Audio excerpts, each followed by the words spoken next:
Hello, and welcome back to this week's episode of the CeMAP Study Podcast for CeMAP 1. I'm Charlotte. I'm Maria. And I'd like to say every week we get together. However, we took an unexpected break for a few weeks, which I'll address first because y'all have been messaging me being like, Charlotte, where did the podcast go? I'm really sorry that we don't bulk record these in advance, but we just don't have the time. No, we really don't, despite the fact that we now live together. Yeah, you'd think we would find more time. Apparently not. But I got sick. And it took me ages to get better, and I was just not up for recording anything, and I sounded like I was dying. You were the plague house for a hot minute there. Not even back to full cameras on yet. Not feeling it, guys, sorry. I mean, that might come back, it might not, who knows. If you're not watching this on YouTube, you literally don't care. care. But yeah, I got really sick, and then it took me ages to recover, and then I realised at some point down that route that I think everything was a bit much. So I obviously started this business as a small, just me business and wanted to help as many people get CeMAP qualified as I possibly could. And then it took off in a massive way, which is incredible. And now I wake up to like 200 new messages from people asking for help for CeMAP for totally free, because I said I wanted to help as many people for free as I possibly could. And wondered why I was like waking up at 4:30 to work and then putting Hannah to bed and then working and then vicious cycle, got sick. Realised something had to give, so for a few weeks it was the podcast, but we're definitely back to this because we actually enjoy. Well, yeah. I enjoy most of it, but this bit is one of the fun bits. So thank you for your patience. That is bringing me on to my next important piece of news, which is that all of my masterclasses are full until September 2025. After September, I won't be running any more masterclasses, which is a really tough decision to make. And I'm not even 100% set on it yet, but what I do know is that right now I am not dealing with being a parent and working around school hours and teaching people 9 to 5 and then supporting them after the fact and then supporting all of my e-learning students and then trying to support everybody for free as well where I can. It is just not working. The only thing that is suffering is me. Unnecessarily is what I've discovered. So with that in mind, I am not going to be running any masterclasses, or at least I've still got my October, November, December dates in there, but I'm probably not going to fill them unless I absolutely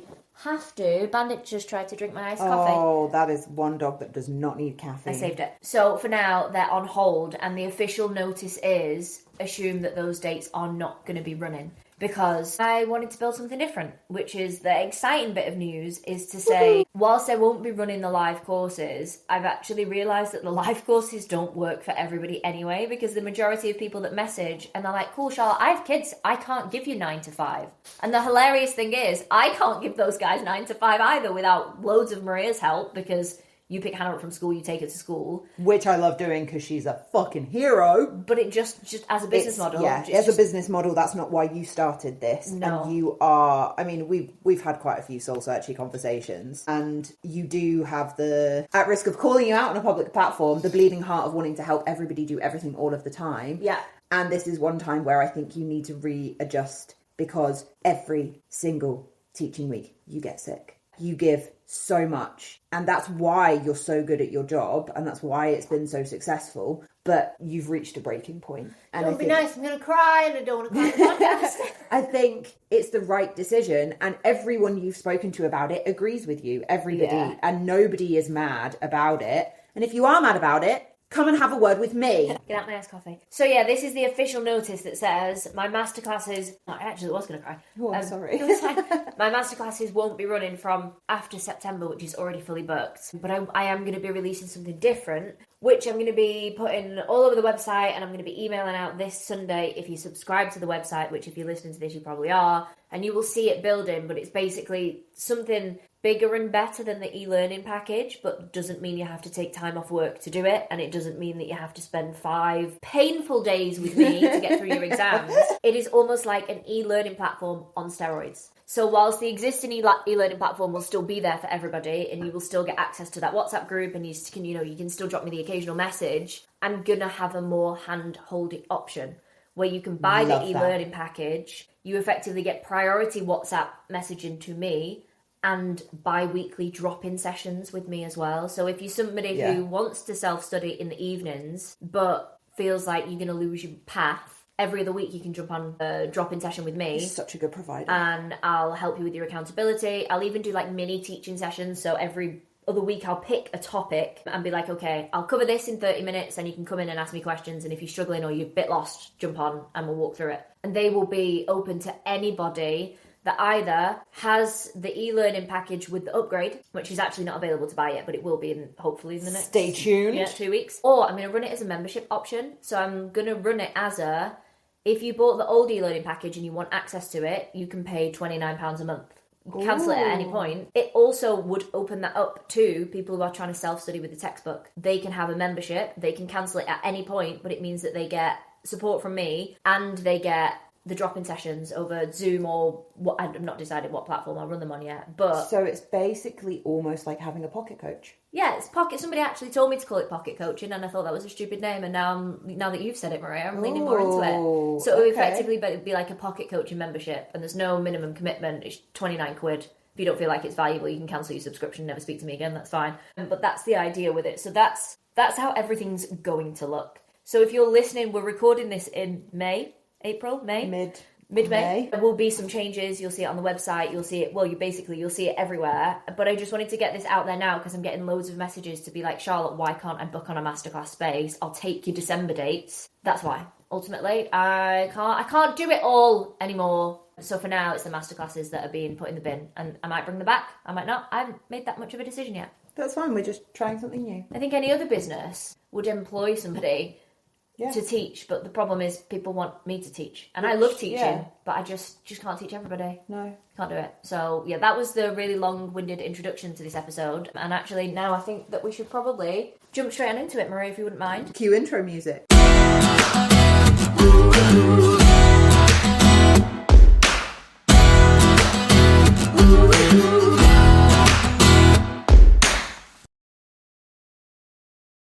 Okay, hello. We're doing CeMAP 1 topic 18 this week, which is means nothing to you. I don't actually know what the official title is. I just wrote CeMAP 1 topic 18 in my notes. Oh, okay. So if you're following along with the textbook... Yeah, it's chapter 18, 1-8 of your textbook. I don't know what page that is. What's the bingo caller for 18? It's one skinny man and one fat lady. It's not, but I just made it up, so it feels like it should be right. Okay. So last week, the last CeMAP 1 episode that we did was it was the introduction to Unit 2 of your CeMAP 1 exam, if you remember. So it was like the first topic of the second half of your CeMAP 1 exam. Yeah. I think this topic 18, is potentially the heaviest weighted topic in this 50 question unit. No way. So buckle up and pay attention, because in this topic we talk about the senior managers and certification regime. Kinky. Yeah, and most of this episode is going to be focused around this, because one thing that I really struggled with the textbook in particular was they would talk about the senior managers and certification regime. They shorten it to SM and CR, which I'm not going to do. And they talk about it like it's one thing. It's the senior managers and certification regime. Yeah. No, it's not. And that's why people fuck this up so often, because there is a senior managers regime that is on the left, and there is a certification regime on the right. Two entirely different things applicable to two entirely different groups of people with two separate rules, but the textbook calls it the senior managers and certification regime. Children, this is why punctuation is important. Yep. So on that, you can get up to 7 questions on just this in Unit 2. So what's that, nearly... 50 questions. 50 questions. 7. Over 10%? No. Nearly 10%. Over 10%. 10% would be 5, wouldn't it? Yeah. Oh, okay. Don't make me do math. Don't come to us for maths advice, guys.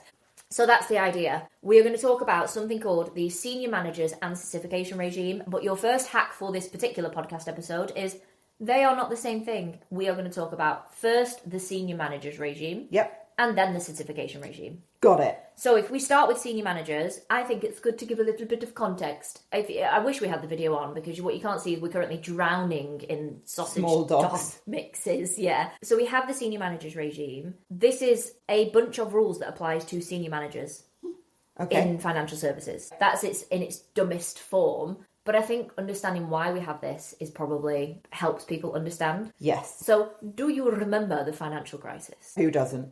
I mean, I don't have any recollection of it. Nor do I. But I know of it. Yes, have heard rumour of it. So I've spoken about this before, and this is not if you go on the BBC News websites and ask what happened during the financial crisis, they will not give you this version. However, this version will stick, and it's not entirely untrue. It's not a complete myth. Every good story starts with this line. Yeah, so once upon a time, within financial services, people used to lie. And when I'm talking about people, I'm talking about the big bods in financial services. Yeah. So we are talking CEOs, head of finance. Wolf of Wall Street lads. The Wolf of Wall Street lads, exactly, would not be entirely truthful about their financial situation in a shocking turn. It's the same as I always use the comparison of men lie about their height on Tinder. Oh yeah, like the guy that goes around with the tape measure and he asks men on the street how tall they are, and they go, I'm 6 foot, and he gets the tape measure out of his pocket and he's like, can I test it? And literally they go, no, and walk away.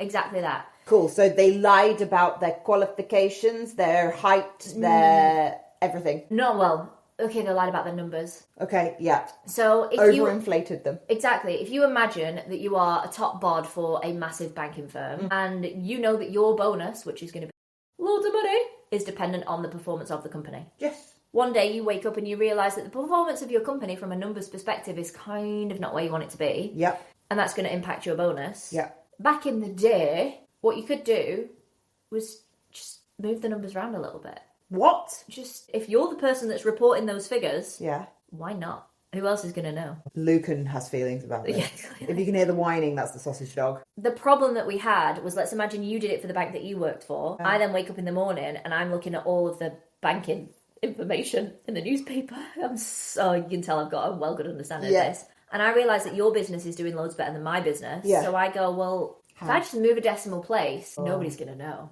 So basically everyone started telling porcupines. Everybody lied. And that was one of the reasons that we ended up in financial collapse, is because everybody was lying about their performance and how much money they had and their credit worthiness, and the whole system failed off the back of that. Folded like a deck of cards. Yeah. And the problem that we had was there was no accountability in financial services whatsoever. So when we realised that all these people had been lying, we couldn't prove anything because everyone was like, well, he told me to do it. Well, I didn't know any different. I was just watching him do it. Well, they said that they were doing it, so I just did it. I am Spartacus. Yes, exactly. There was no accountability in the sector. That is why it failed. Great. So, financial crisis happened. We learnt a lot of lessons. New regulation came into force, which is why we have the Financial Conduct Authority. Yep. And the Financial Conduct Authority created something called the Senior Managers Regime. Okay. It is effectively a rulebook that is applicable to all senior managers within financial services. That's it. Okay. So you can get questions in your exam that will be like, who does it apply to? The Senior Managers Regime. And people, because they get it confused with the certification regime, which we'll come on to,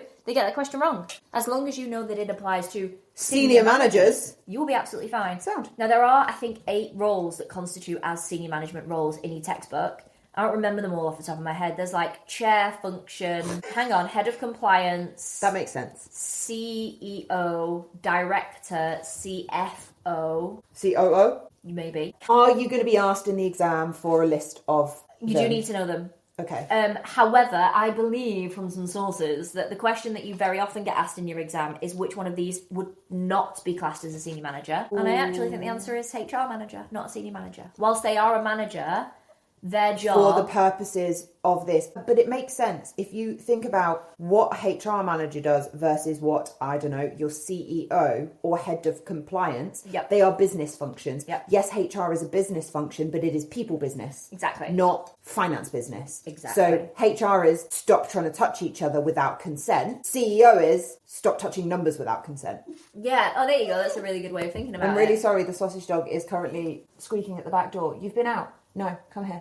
We'll see what happens. He's going to continue to squeak. I'm so sorry. So, 2 potential exam questions there then. 1, who does it apply to? And we know it's generally senior managers. But 2, what are those senior management functions? Or can you spot the odd one out? Yep. And the way that this rule book works is if you are a senior manager in a business or if you are applying for a senior manager role, certain things need to happen. Right. So if we imagine you're going to apply to be the chief financial officer of Monzo, congratulations. You'll probably either get headhunted through like LinkedIn or you'll apply through Indeed. I'm sure they don't. That's not where they look for those kinds of people, but that's the idea. You'll apply for the job first of all. If they like you, they'll invite you into interview. If it is that they interview you and Monzo like you, they then have a regulatory responsibility to contact the FCA and you will be vetted by the FCA themselves. Oh, that's exciting. Because they want to make sure, 1, you're not just being offered the job because of nepotism, which is one of my favourite words. Yep. And basically, Maria, what does nepotism mean? Basically means you get something because of who you know or who you are or who you're related to. Case in point, me with my university place. Oh my God, that was the best example. I've not even thought about that. A prime example of nepotism. Who was your granddad, Maria? The Pro Vice Chancellor of Crewe and Manchester Metropolitan How University.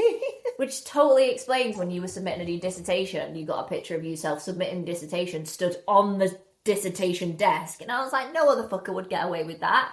We'd be banned. Also, case in point, it was 9 p.m. The student information point was closed. We were all sleep deprived and delirious at that point. Apart from you, who'd submitted by midday, really organised. I was still in the binding office at midday begging Lauren to bind it. Just fit it in. It can't be that hard. She asked me I know what day it was? And I said, yes, Lauren, deadline day. She didn't find it funny. So yeah, senior managers, if you apply for the job, they like you, you will then be vetted by the FCA. They are going to look at things like, do you have the relevant industry experience? Yes. Do you have the relevant qualifications? Yes. But also, are you financially sound? And this comes up quite often in people's exams, so I'm trying to think of the right way to word it. But the idea is, if you are in a lot of financial difficulty yourself, if you're in a loads of debt, putting you in a position where you have control over a massive business's finances is probably not a smart move.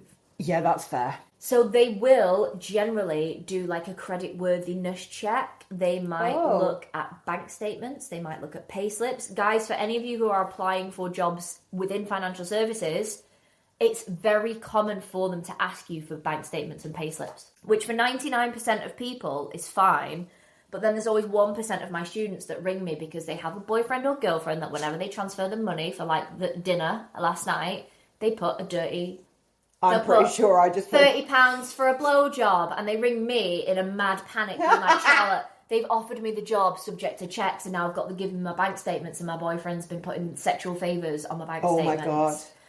It won't matter. You might look like a bit of a tit, but it won't matter. In fairness, I'm pretty sure the last amount of money that I sent to you was for when we went to the garden centre, and I put home money. Yeah, you did. Garden centre. Oh my God, we're old. Anyway, that's the idea. They will do a financial soundness check. That can sometimes come up in people's exams. So it's good to be aware of the fact that if you have somebody who is not financially sound, they are going to be probably kicked back by the FCA. Which makes sense. Mm-hmm. They're also going to look at things like, have you ever been disqualified from a role in financial services before? You know, all the checks that you think that we should be doing. Yeah, the common sense checks. All of those common sense checks will be done by the FCA. So that'll all happen. And actually, I think for the senior managers regime, that's a really nice introduction to it. This is not a comprehensive study guide. Please make sure you have read this. If you're studying from the textbook, first of all, fair fucks to you guys. Please read this topic over and over again and make notes. If you're using the e-learning platform, it's a little bit easier, but just make sure you are paying attention to this topic. However you are studying, whether you're listening to the audio file, whether you're watching the video,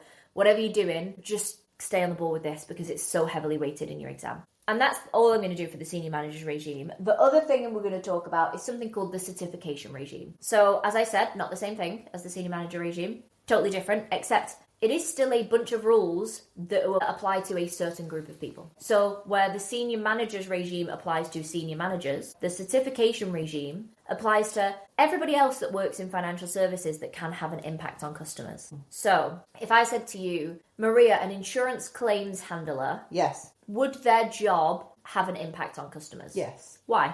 Because you're handling an insurance claim. So, you ring up to make a claim about your car insurance. Yep. And that person taking the information off you Yep. has a direct impact on your insurance journey. Correct. What about managers of insurance handlers, maybe admin, the guys that go through your insurance paperwork or your banking paperwork? Yes, but they're not directly customer facing. So they're not, but they would still fall within the certification regime. Because they are dealing with your details. Exactly, because they're managing the people that are dealing with your stuff. Yeah. They still have an accountability thing. That's fair. What about...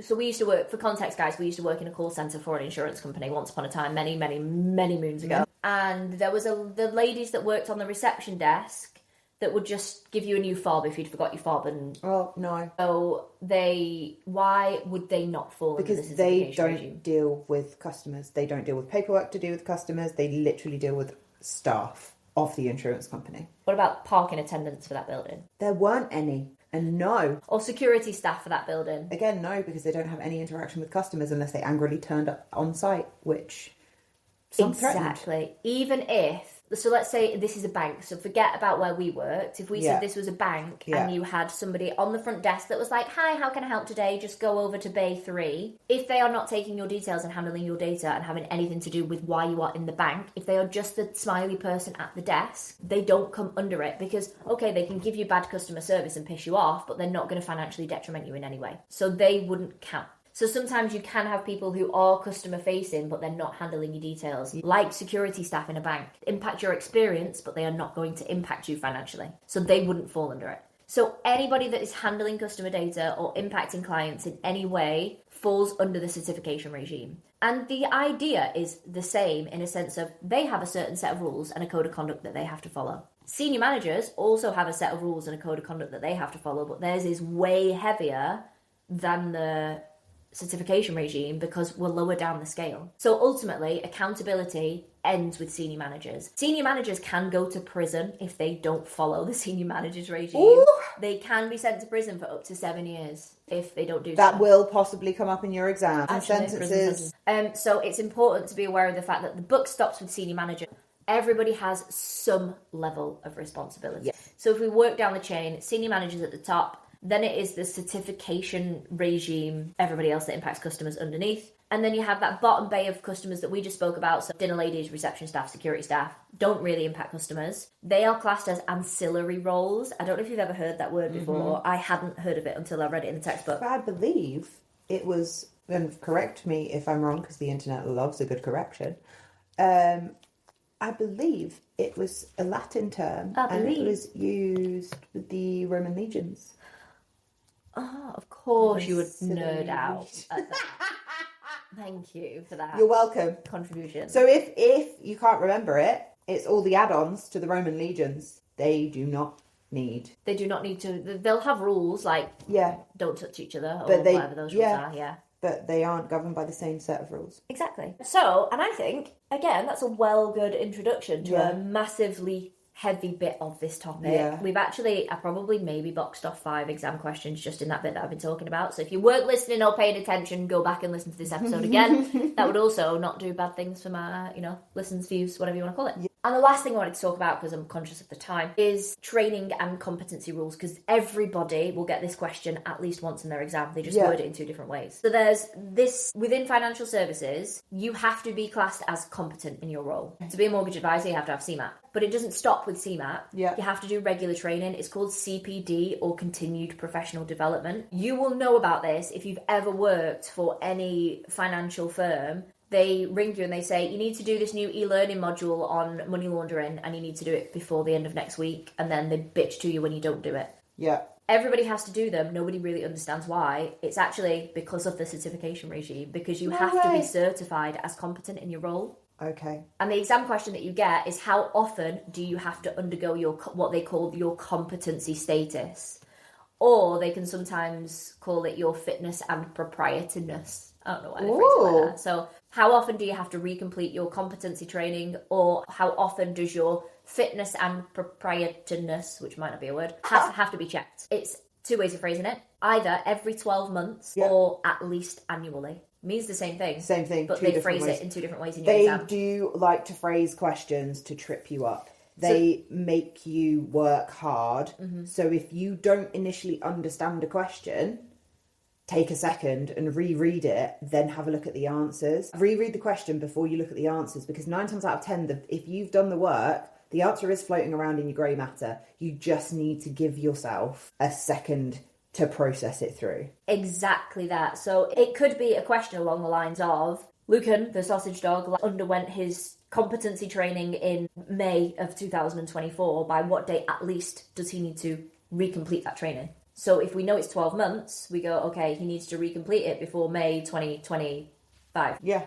That's how it will be worded in your exam. So at least every 12 months or every 12 months or at least annually. Or at least annually. Perfect. And I think that's enough for this week. Yeah. And then that was a nice bit of CeMAP studies on the go. I hope you guys are all enjoying the sunshine, and guys, when you listen to the podcast, please send me messages, because I get so many messages now that are like, I'll listen to you. Some people somebody messaged yesterday, I can't remember the name, and was like, I'm CeMAP qualified now, but I can't have a bath and not listen to you. So oh my God, if you're one of those people, we love you, because honestly, we started this with a £7 microphone, a bottle of wine, and it was, for me, it was just a favour to you, because I was like, how wrong can it go? And I actually do genuinely enjoy it. The amount of mileage I've got off this podcast, just randomly talking to people and being like, yeah, I run a podcast with my friend. I don't. I sit here, I cuddle a dog, I drink an iced coffee or some kind of alcoholic beverage and just act the fool. But do you know what? It's really fun, and it really does make our day when someone says, listen to the podcast, either it's really helped, or you guys are really funny, or fucking whatever it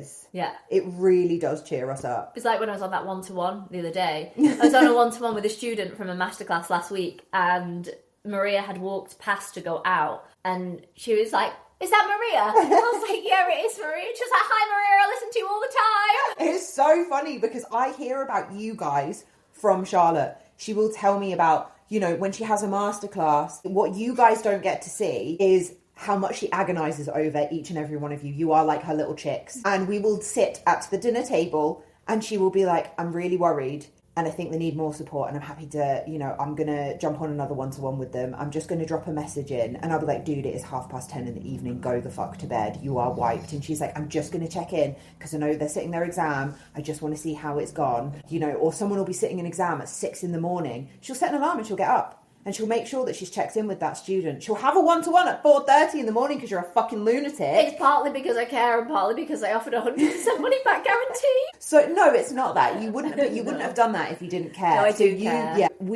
I add myself into this because I'm always like, how's class doing? How's everyone going? You know, how's so-and-so doing from last week? Did so-and-so pass? Oh, how are so-and-so's kids? How's so-and-so's husband? How's so-and-so's wife? You know, because you guys, you do develop a bond with your students and we do hear about them and it's so nice. I think what have we got? Those shower refreshers from one of your students that have been yeeted into our shower trays every week this week. On that, before we clock off, so one of my students has her own small business, which is incredible, and she sells something called shower steamers, which if you've never heard of them before, well, I'm going to link it in the podcast show notes, but she has like ones that she recommends for the night before your exam and the morning of your exam. They're essential oil based, I believe, and they smell incredible. And I think on your masterclass, your entire group was everyone sat ordered there, one, yeah. and they were like, what ones will help with exam anxiety? What ones will help with like clarity of brain function and all of this? And I think